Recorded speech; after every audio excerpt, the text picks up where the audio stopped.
परिचय। बच्चों, आज हम रैखिक असमीका के बारे में जानेंगे। क्या कोई मुझे बता सकता है कि रैखिक असमीका क्या होती है? सर, असमीका में से कम या से अधिक के चिन्ह होते हैं। बहुत अच्छे। सर, तो रैखिक असमीका क्या होती है? रैखिक असमीकाएं वे कथन होते हैं जिनमें असमीका चिन्ह होते हैं। इस पाठ में आप रैखिक असमीकाओं के प्रश्नों को हल करना सीखेंगे।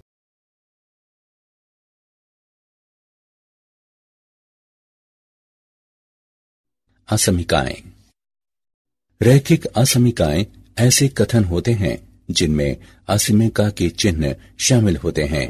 ये चिन्ह निम्न हैं: से कम, से अधिक, से कम या बराबर, से अधिक या बराबर और बराबर नहीं। आइए बेहतर समझने के लिए कुछ उदाहरण लेते हैं। उदाहरण 1। कनिष्क लेखन प्रतियोगिता में प्रवेश के लिए आपकी आयु 12 वर्ष होनी चाहिए। इसलिए इस कथन के लिए असमीका है आयु 12 से कम।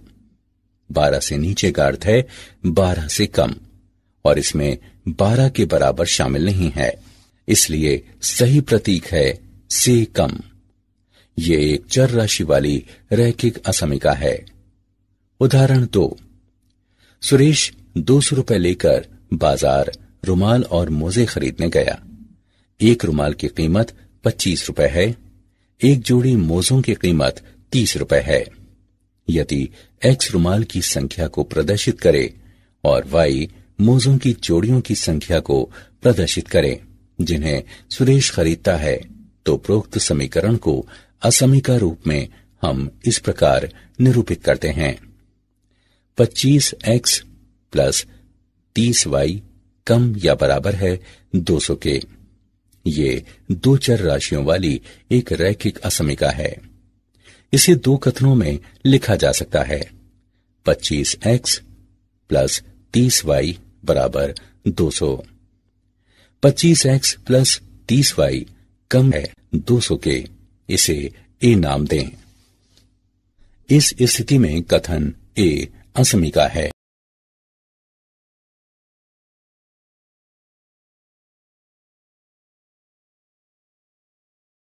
उदाहरण: एक आयत की लंबाई 5 सेंटीमीटर से अधिक है और इसकी चौड़ाई 4 सेंटीमीटर से अधिक है।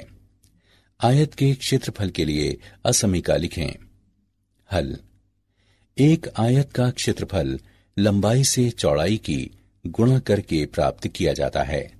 यदि लंबाई 5 सेंटीमीटर के बराबर होती और चौड़ाई 4 सेंटीमीटर होती, तब आयत का क्षेत्रफल होता 5 सेंटीमीटर गुणे 4 सेंटीमीटर बराबर 20 वर्ग सेंटीमीटर। लेकिन लंबाई 5 सेंटीमीटर से अधिक है और चौड़ाई 4 सेंटीमीटर से अधिक है, अतः क्षेत्रफल 20 वर्ग सेंटीमीटर से अधिक होना चाहिए। इसलिए क्षेत्रफल 20 वर्ग सेंटीमीटर से अधिक है।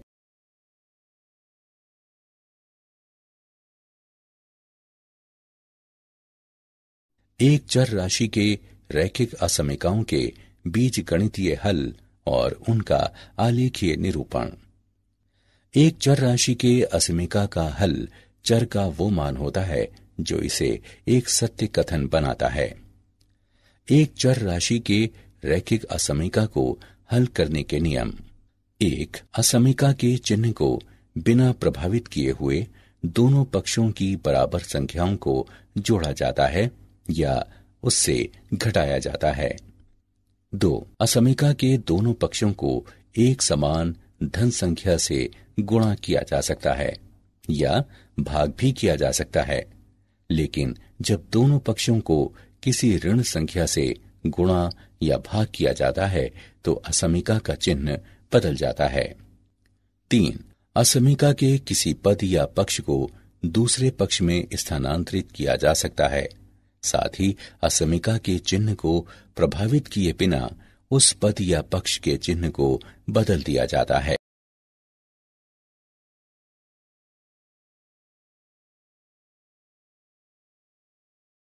उदाहरण, हल करें।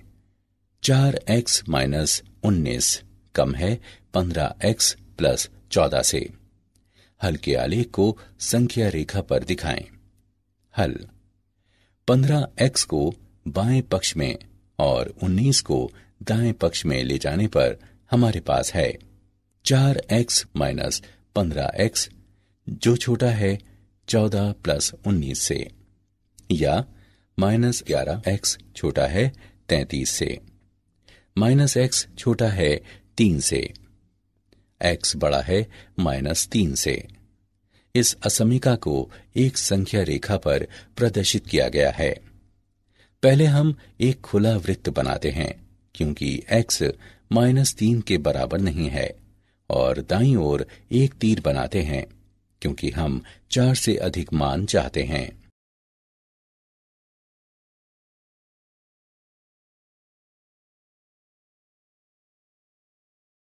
उदाहरण, राम को गणित की 4 परीक्षाओं में ए ग्रेड प्राप्त करने के लिए न्यूनतम 360 अंकों की जरूरत है।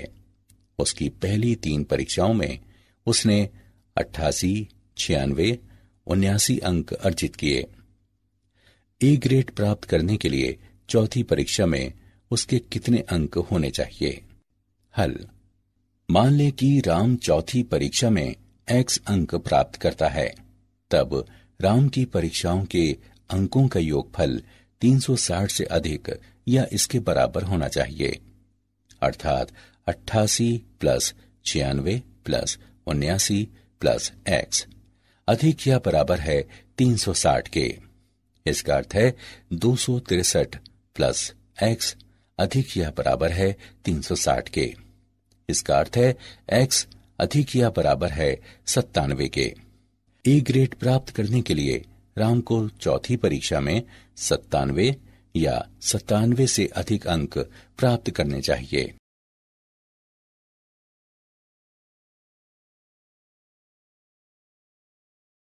दो चर राशियों के रैखिक असमीकाओं का आलेखीय हल। मान लें ax plus by plus c। तारा शून्य चर राशियों x और y में एक रैखिक असमीका है, जहां a, b और c यादृच्छिक वास्तविक संख्याएं हैं और तारा असमीका चिन्ह है। रैखिक समीकरण ax plus by plus c बराबर 0 xy तल में एक सरल रेखा की रचना करती है। नीचे xy तल में सरल रेखा के उदाहरण हैं, जो xy तल को 2 आधे भागों में विभाजित करती है। रैखिक असमीका का आलेख एक अर्धतल है, जिसका निर्धारण रैखिक समीकरण द्वारा होता है। सरल रेखा xy तल को 2 भागों में विभाजित करती है और इनमें से एक पूरी तरह से असमीका का आलेख होगा। ये निर्णय करने के लिए कि कौन सा अर्धतल रैखिक असमीका का हल है, हम एक यादृच्छिक बिंदु P H के लेते हैं। यहां 2 स्थितियां हैं। स्थिति 1 P रैखिक असमीका को संतुष्ट करता है। यदि बिंदु P H के रैखिक असमीका को संतुष्ट करता है, तब दी गई असमीका का अभीष्ट आलेख वो अर्धतल है जिसमें बिंदु P H के होता है। स्थिति 2 P रैखिक असमीका को संतुष्ट नहीं करता है। यदि बिंदु P H के रैखिक असमीका को संतुष्ट नहीं करता है, तब दी गई असमीका का अभीष्ट आलेख वो अर्धतल है जिसमें बिंदु P H के नहीं होता है। रैखिक असमीका द्वारा प्रदर्शित अर्धतल पर बिंदुओं का समुच्चय दी गई असमीका का हल समुच्चय कहलाता है।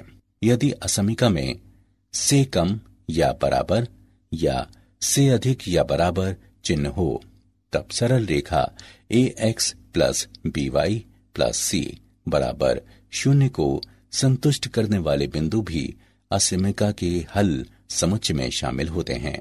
यदि असमीका में से कम या से अधिक चिन्ह हो, तब सरल रेखा ax plus by plus c बराबर शून्य को संतुष्ट करने वाले बिंदु असमीका के हल में शामिल नहीं होते हैं। संकेत ax plus by plus c तारा शून्य का आलेख एक डैश वाली रेखा होता है यदि समीका मूल कथन में शामिल नहीं होती, या एक दृढ़ रेखा के रूप में होती है यदि समीका शामिल होती है।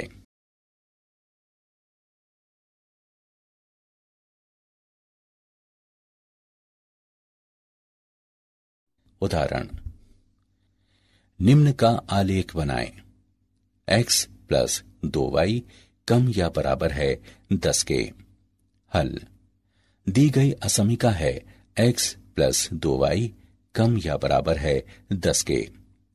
संगत रैखिक समीकरण है x प्लस 2y बराबर 10। इसे एक नाम दें। अब हम रेखा एक खींचेंगे। जब x बराबर 0, रेखा एक दर्शाती है 0 प्लस 2y बराबर 10, y बराबर 5। अतः हम बिंदु 0, 5 को निरूपित करते हैं। जब y बराबर 0, रेखा एक दर्शाती है x प्लस 2 गुणा 0 बराबर 10, x बराबर 10। अतः हम बिंदु 10, 0 को निरूपित करते हैं। 0, 5 और 10 0 को मिलाने वाली रेखा XY तल को दो अर्ध तलों में विभाजित करती है। अब मान लें कि हम 0, 0 का चयन करते हैं जो अर्ध तलों में से एक है और निर्धारित करता है कि ये बिंदु दी गई असमीका को संतुष्ट करता है। 0 प्लस 2 गुणा 0 कम या बराबर है 10 के, जो कि सत्य है। अतः अर्धतल एक दी गई असमीका का हल क्षेत्र है।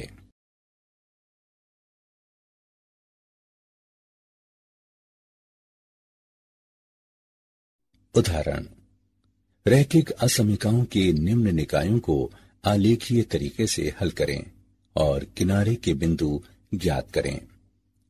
2x प्लस वाई कम या बराबर है 22 से। x प्लस वाई कम या बराबर है 13 से। 2x प्लस 5y कम या बराबर है 50 से। x अधिक या बराबर है 0 से। y अधिक या बराबर है 0 से। हल, असमीकाएं x अधिक या बराबर है 0 के और y अधिक या बराबर है 0 के गैर ऋणात्मक प्रतिबंध कहलाते हैं। हल, क्षेत्र प्रथम चतुर्थांश में स्थित है और हम अपने ध्यान को तल के उस भाग में सीमित कर सकते हैं। पहले हम रेखाओं को आलेखित करते हैं। 2x प्लस वाई बराबर 22, x बराबर 0 पर, y बराबर 22 इस प्रकार की बिंदु 0, 22 है। y बराबर 0 पर, x बराबर 11 इस प्रकार की बिंदु 11, 0 है। x प्लस y बराबर 13, x बराबर 0 पर, y बराबर 13 इस प्रकार की बिंदु 0, 13 है। y बराबर 0 पर, x बराबर 13 इस प्रकार की बिंदु 13, 0 है। 2x प्लस 5y बराबर 50, x बराबर 0 पर, y बराबर 10 इस प्रकार है कि बिंदु 0, 10 है। y बराबर 0 पर, x बराबर 25 इस प्रकार की बिंदु 25, 0 है। इसके बाद 0, 0 को एक परीक्षण बिंदु के रूप में चुनते हुए हम इसकी संगत रेखा से बने निकाय में प्रथम 3 असमीकाओं के प्रत्येक आलेख और रेखा के नीचे स्थित अर्ध समतल को देखते हैं, जैसा कि तीरों द्वारा प्रदर्शित है। इस प्रकार प्रथम चतुर्थांश में बिंदुओं से मिलकर बने निकाय का हल क्षेत्र जो इन तीनों रेखाओं पर या इनके नीचे स्थित है। आइए किनारे की बिंदु प्राप्त करें। आकृति से किनारे के बिंदुओं को 0, 0, 0, 10, 11, 0 लिया जा सकता है। और अन्य दो बिंदुओं को समीकरणों को हल करके ज्ञात किया जा सकता है। 2x प्लस 5y बराबर 50, x प्लस y बराबर 13। समीकरणों को हल करने पर हमें प्राप्त होता है 5, 8। 2x प्लस y बराबर 22, x प्लस y बराबर 13। समीकरणों को हल करने पर हम प्राप्त करते हैं 9, 4। अतः किनारे के बिंदु हैं 0, 0, 0, 10, 11, 0, 5, 8, 9, 4। ध्यान रहे कि रेखाएं 2x प्लस 5y बराबर 50 और 2x प्लस y बराबर 22 भी प्रतिच्छेद करती है। लेकिन प्रतिच्छेद बिंदु हल क्षेत्र का भाग नहीं है और इसलिए किनारे का बिंदु नहीं है।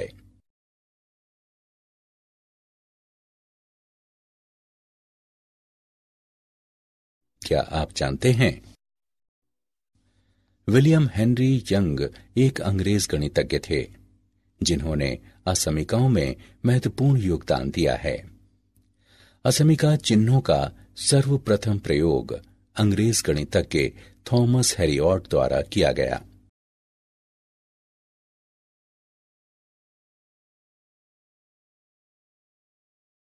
सारांश। आइए हमने जो कुछ सीखा है उसे संक्षेप में दोहराएं। रैखिक असमीकाएं वे कथन होते हैं जिनमें असमीका का चिन्ह शामिल होता है। वे हैं से कम, से अधिक, से कम या बराबर, से अधिक या बराबर और बराबर नहीं। एक चर राशियों के रैखिक असमीका को हल करने के नियम। 1. असमीका के चिन्ह को बिना प्रभावित किए हुए दोनों पक्षों की बराबर संख्याओं को जोड़ा जाता है या से घटाया जाता है। 2. असमीका के दोनों पक्षों को एक समान धन संख्या से गुणा किया जा सकता है या भाग किया जा सकता है, लेकिन जब दोनों पक्षों को किसी ऋण संख्या से गुणा या भाग किया जाता है तो असमीका का चिन्ह बदल जाता है। 3. असमीका के किसी पद या पक्ष को दूसरे पक्ष में स्थानांतरित किया जा सकता है। साथ ही असमीका के चिन्ह को प्रभावित किए बिना उस पद या पक्ष के चिन्ह को बदल दिया जाता है।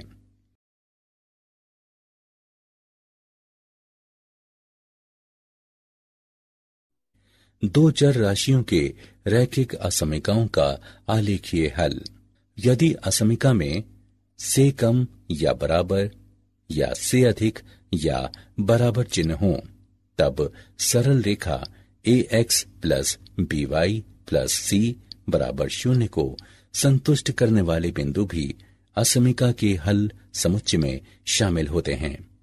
और दूसरी ओर यदि असमीका में से कम या से अधिक चिन्ह हो तब सरल रेखा ax plus by plus c बराबर 0 को संतुष्ट करने वाले बिंदु असमीका के हल में शामिल नहीं होते हैं। असमीका का आलेख एक डैश वाली रेखा होता है यदि समीका मूल कथन में शामिल नहीं होती या एक दृढ़ रेखा के रूप में होती है यदि समीका शामिल होती है।